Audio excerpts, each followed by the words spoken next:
Hello there. The boss of Ryanair won't be happy about this.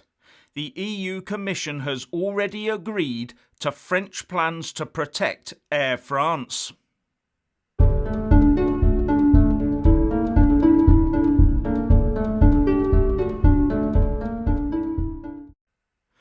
Firstly, please give this video a like to give my channel a boost, and I'm always uploading new videos, so please do check back daily.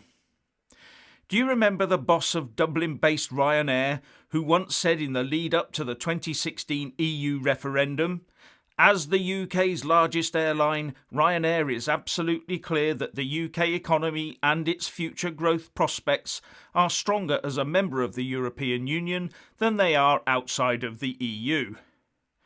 But Michael O'Leary did admit that the EU needed reform, although as far as he was concerned, the best way for us to do that was for the UK to lead from within and not be a paying rule taker.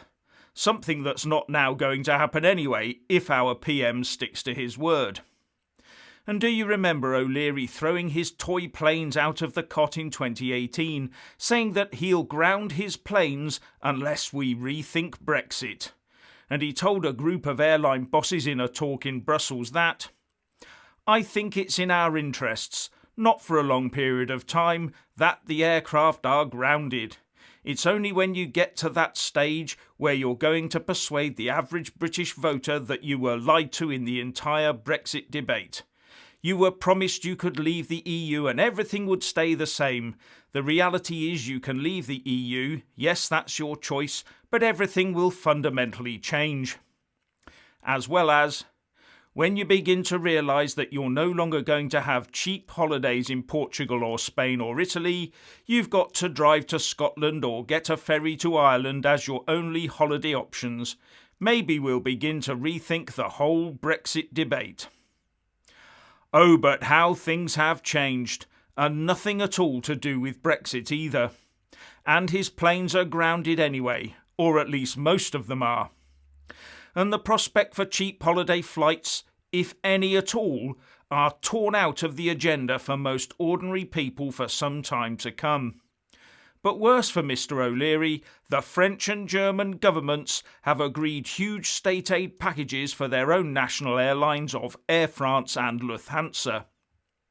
Now, Mr. O'Leary has never been a fan of state aid, and he recently called out these French and German packages, telling Sky News that they would distort the industry and were unlawful and discriminatory, as well as in breach of EU state aid rules.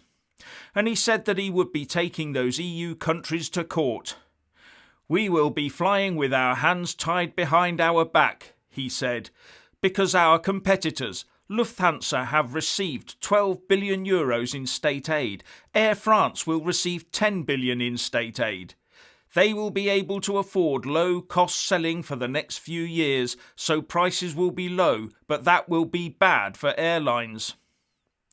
And when asked how would the French and German companies and governments be able to get away with this, O'Leary said, "France and Germany just ignore the rules themselves when they want to do something. Lufthansa and Air France are now getting this financial doping of state aid. It is manifestly unfair and in breach of state aid rules and in breach of competition rules."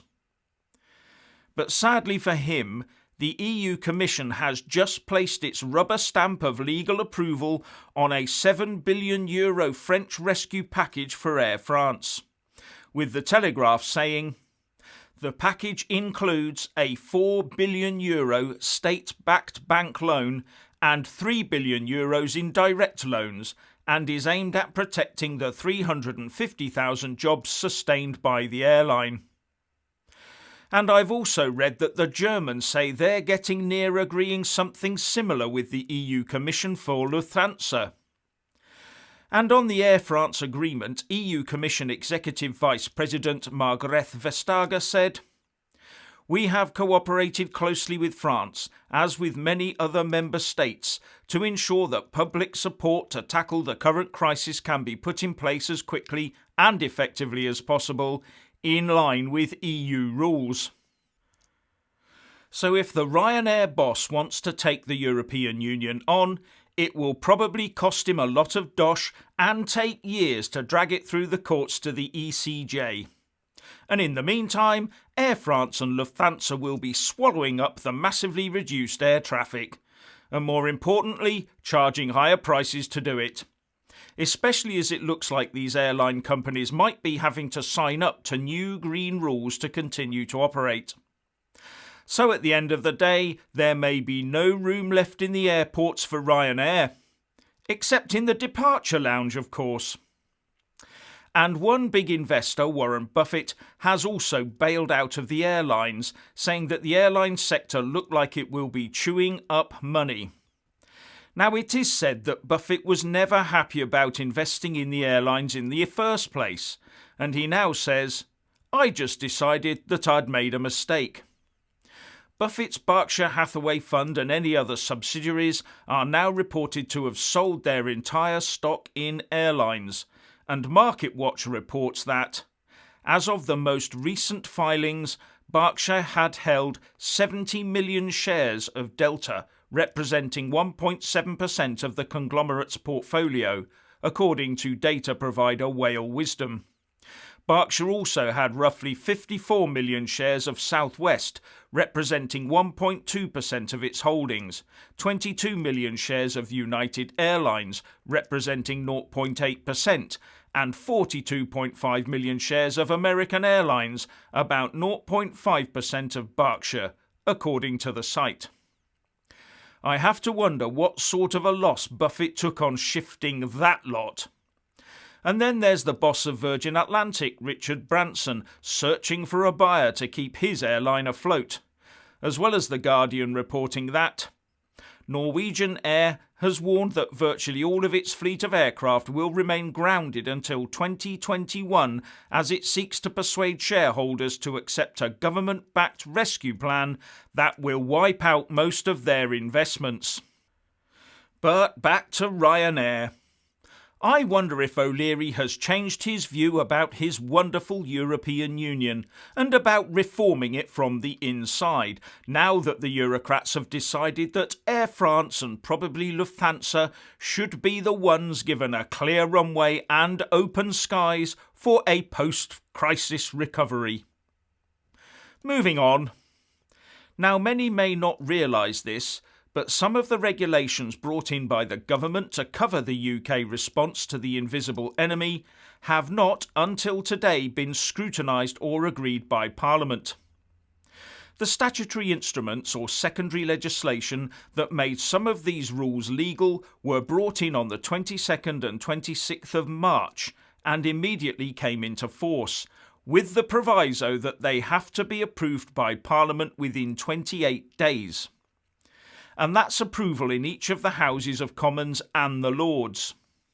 The wording is that the measures were brought in like this because the Secretary of State considers that the restrictions and requirements imposed by these regulations are proportionate to what they seek to achieve, which is a public health response to that threat. In accordance with Section 45R of that Act, the Secretary of State is of the opinion that by reason of urgency, it is necessary to make this instrument without a draft having been laid before and approved by a resolution of each House of Parliament. And when you take out the recent adjournment of Parliament, that 28 days ends by my reckoning somewhere between now and next Monday, the 11th of May or thereabouts. Writing about this in the Telegraph, Tory MP Steve Baker said, "Only today do those rules enforcing the most draconian restrictions in British history come before the Commons for retrospective endorsement with just 2 hours debate and no division. We have lived under house arrest for weeks by ministerial decree, a statutory instrument that Parliament had no foresight of and no opportunity to scrutinise or approve before it changed life in this country as we know it. The situation is appalling." And MPs are due to debate those today, over a month after the draconian life-changing rules came into force. Now, I have no doubt that there'll be a bit of debate about the rules, with them ending up being approved as a matter of course by MPs, but maybe only because of the huge majority that the government enjoys in the Commons. But it does not have anything like that support in the House of Lords, not even a majority as far as I can see. The House of Lords isn't sitting today, and I can't see whether they've already debated this or if they'll be doing so in the near future.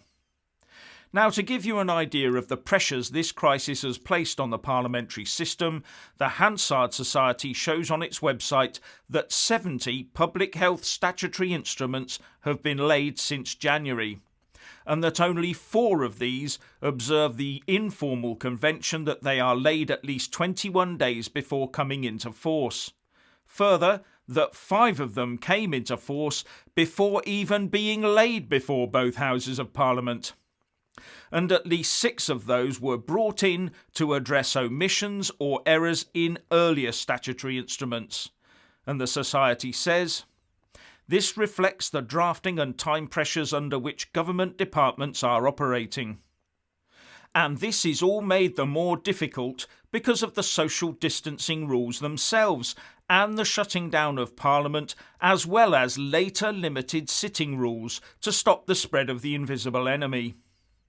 But the flip side argument is that this shows that a UK government with a majority can shut down the whole country and Parliament, destroying the UK economy in the process, as long as it has what it thinks is a reason to do so. And it doesn't need to have a parliamentary vote to do it either, only a vote to adjourn for as long as it takes. But no UK government would ever do something like this, unless it was truly in the interests of the voting public, would it? Anyway, if you want to hear more from me, please don't forget to subscribe and also press that little bell, or you won't get any notifications. And if you want to see more of me, buy a mug with my mug on it. So what do you think about all this, from airlines to Parliament? Please share and comment, and thank you for watching.